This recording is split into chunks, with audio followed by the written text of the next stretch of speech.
I have spent the last few years traveling the world and writing about my favorite elixir, whiskey. This show is all about the brands, the spirits, and the distilleries you know and love. Join us as we share our stories and our words of whiskey. Welcome back to another episode of Words of Whiskey. I am your host, Josh Hart. As always, we have Andrew Davis behind the boards, and a special guest for us is Erin from Bourbon and Banter. How's it going today, Erin? It's going great. Thank you so much. Doing good. Thank you so much for agreeing to come on the show. The bourbon you chose today is Old Granddad, OGD. Yes, it is. I love a good old GD, high rye, and I'm just in general a huge fan of everything that comes out of Beam. Yeah. So this is a good standard for me, a cocktail workhorse, and then also just good when you want something a little bit higher proof.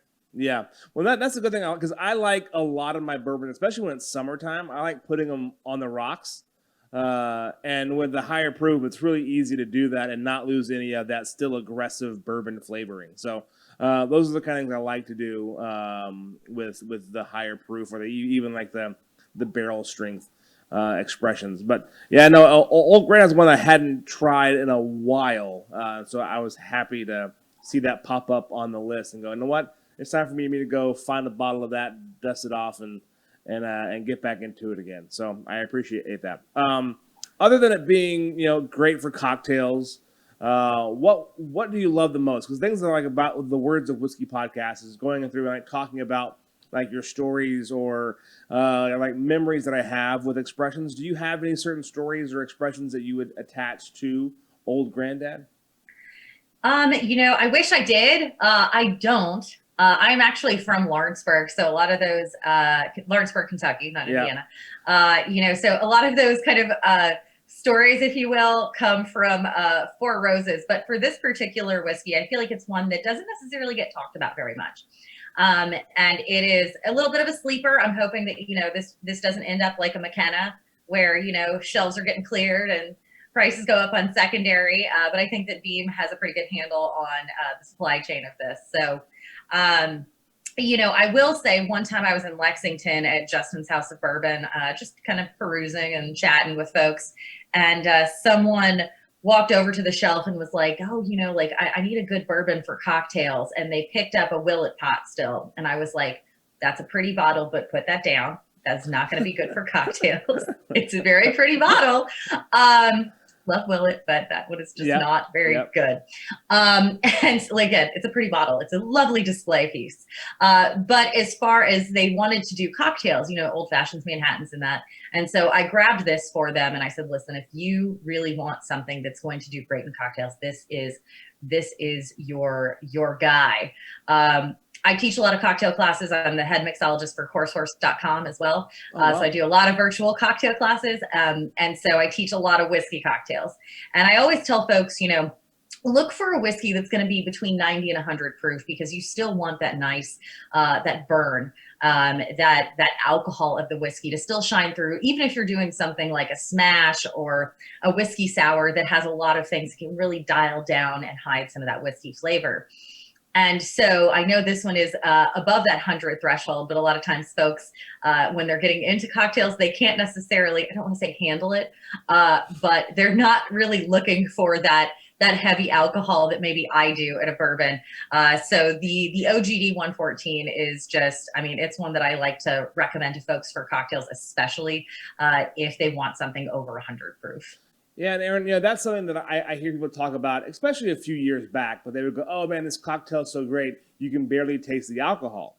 And I'm like, "Well, what's the point of that?" Like, I prefer to know I'm drinking alcohol. One, so I don't drink it near as fast, which is helpful. But two, just so I can get the complexity. Like that to me is what makes a good cocktail. So I can go, "Oh yeah, I get that Hendrix gin, or I get that charred oak, or I get those flavors coming through along with the things that they put into the cocktail to make them, custom and their own." Well, I think a lot of times when people say that, they're saying that, oh, well, I don't want something that's going to, burn the back of my throat. It's going to, just be really hot because they don't like that really heavy taste of alcohol. But a well-made cocktail really should never have that flavor. If you're using quality spirits and you're using a well-balanced recipe, you should never have that issue of saying like, oh, I don't want to taste the alcohol, because you should still be able to taste just enough of the alcohol, but the good components of the alcohol, not necessarily those more volatile flavors that are in there. So that also might just be a fact of folks using crappy alcohol, of cheap liquor. Yeah. If you're going to use a well bottle, yeah, you're going to taste that alcohol because it's not a well-made spirit. It is there to put some octane in you. Just because it is 114, you're still going to get some of those nice alcohol notes. But if you're using a well-balanced recipe, it shouldn't even be overwhelming, if you will. But you will certainly be able to taste in more of a spirit-forward cocktail like a Manhattan or an old-fashioned or a Boulevardier. I haven't started. I haven't had a sip yet, but from what I remember of Old Granddad, it was more aggressive on the front of your palate, but mild going down, is what I remember. Well, and I think a lot of that is also a result of the fact that it's a high rye mash bill as well. Yeah. Right. So this, its cousin is Basil Hayden. It's named after the same person, right? And so that Old Granddad is the same, the Hayden that we get the low proof of. So yeah, I think that also has to do with just the nature of the mash bill. Yeah, no, that is a quality bourbon. Yeah, so you have the 114. I have a lower proof one. I have the old standard label, but I think it was 80 or 90 proof. 80. So there's an 80, 100, and a 114. Yeah, I think it was the 80 proof. But still, that is a quality proof for bourbon. You can still have that on the rocks a little bit, and it's fine on a hot summer day. But this is phenomenal. This is I think we were saying before, this isn't bottom shelf. This is definitely a mid shelf. It could be every week, maybe an every day, depending on how your COVID experience is going. But an everyday kind of bourbon that you wouldn't feel bad about going through a bottle a week, or maybe a bottle every 2 weeks. I don't want to condone over consumption. So maybe every 2 weeks going through a bottle of this, you wouldn't feel necessarily bad about it, as if you would if it was a higher price bottle. But yeah, and it's the thing is though, is the nice thing about this particular brand is that there are those three different proof expressions. So you've got the 80, you've got the 100 bottled and bond, and then you've got the 114, right? So it's one that you can, if you like that particular flavor profile, you can have all three of those. And depending on the type of day you had, or the kind of night that you want to have, you can always dial up or down that octane. So, but you know this more than me, because I'm not familiar with the higher expressions of this. But if I were to get the 114, let's just say, would it taste the same as the 80 if I just add more pure water to it? It should taste similar. So yeah, I mean, so it is the exact same mash bill. Yeah. It's coming out of the same, I haven't done a side by side, but it should taste very similar. I mean, you don't want to just say like, oh, I'm going to buy a bottle of 114 and add water to it. And so then I have 2 bottles now of 100. But, I mean, there's also a different purpose for different proofs, right? Me in general, I love barrel proofs. Elijah Craig barrel proof is one of my absolute favorite bourbons out there. And it comes in so many fun expressions every quarter, however often they release it. And so having this, because like you were saying that you like to add a little bit of ice into it in the summer. Some people might get mad at me, but I like adding ice to my bourbon, like 1 or 2 little cubes, always. I taste it neat, and then I pop in an ice cube or 2 and let it mellow slightly. And I also just like the chill. Yep. Yeah, I find it brings out more of that caramel flavoring, which I love a lot. When you add some ice to it, it kind of like slows it up a bit. That's just for me. I remember the thing I like about the past probably 7 or 8 years for whiskey and bourbon, and I'm sure it's been longer than that, but that's just been my knowledge of it, is that growing up, I thought, to get good expressions, you really have to go to Scotch. You have to go into Scotland to get good bottles. And they're the ones that really care about the history and And the more you learn, America has a rich history of phenomenal whiskeys, phenomenal bottles, people who have cared about this for generations and generations and have passed down phenomenal spirits. Yeah, well, I mean, I actually also teach a history of the world through booze class as well, where I actually go deep into that. And so I mean, America's history with whiskey runs very deep. It's very deep in our roots. But then also, I think some people say that about Scotch because they think about single malt Scotches. But the single malt Scotch movement, I mean, that only happened in the past like 50 years. I mean, that's pretty recent. Yep. Granted, the single barrel process only started about in the 80s, with Elmer T. Lee and the creation of Blanton's.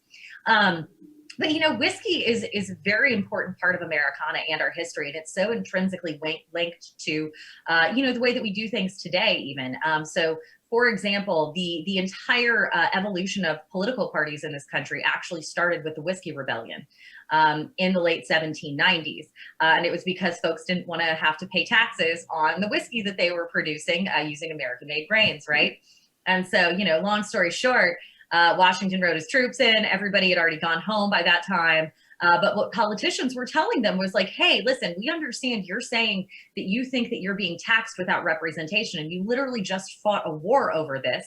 But you actually do have representation through us, your congressional representatives. So you need to vote for the people who are going to promote your ideas and the way that you want your life to be governed. Vote those people into Congress. And so that's how we get our earliest political parties in the United States over whether or not people actually want to pay taxes on bourbon or not. So who was pro-bourbon, who was anti-bourbon? That'll determine how I vote in the future. Well, I mean, the parties were definitely, I mean, as anybody knows, I mean, the Republican and Democratic Party don't look the same as they did even in the mid 1800s. No. And then we had the Whigs and the Know Nothings and the blah blah blah. But that's really how we started getting a division between folks who want to pay taxes and folks who didn't want to pay taxes. And the whole reason also that we drink bourbon and rye so much in this country, and we have it really in our blood, and we have such a taste for it in America, is because in 1807, during the Napoleonic Wars, the British were really mad that the Americans were supporting the French because they had helped us win our revolution. And now England and France were fighting each other in the Napoleonic Wars. And so England was like, we're mad about this. So we're going to send our Navy. We're going to blockade the Atlantic. We're going to blockade trade from the Southern Caribbean colonies of the French. And so that means that our taste for things like rum, brandy, and cognac had to shift because it was cut off. Yeah. And so that's why we started having to dip into our own stock and drink more and more of it. Yeah. So, politics, geopolitics really shifts the way that our drinking habits today. And so I think that people sometimes want to say, oh, you have to go to Scotland for really, good bottles. But remember, those Scotch bottles and those Scotch barrels wouldn't really have a chance to thrive if it weren't for the American whiskey market. Yep. Because by law, right? I mean, they have to be in brand new charred oak barrels. So there's a huge secondary market for a huge used market, I guess, for secondary purpose, not secondary in the way that we think of in bourbon. That's a whole different other topic. But yeah, I mean, Scotch gets so much benefit from American whiskeys. Yep. And a lot of those flavors are imparted from the American whiskey products and the fact that they've been imbued in those barrels that they then age Scotch in. That's great. Well, Erin, how do people find out about your online courses and classes, and how can they join in? Yeah, absolutely. So you can either message me directly on Instagram, ERPDC, Erin Russell Petrey, District of Columbia. Also, Erin.Petrey at bourbonbanter.com. Or you can go over to coursehorse.com, COURSEHORSE.com. We offer both public and private classes, and I will likely be your instructor. And we'll have all those linked down below as well. So if you didn't catch all that, you can just go and click the links below. I thank you for taking the time out of your day to sit and have a dram with me and talk. I appreciate it. Yeah, well, thank you so much for having me, Josh. Cheers. Thanks, Erin.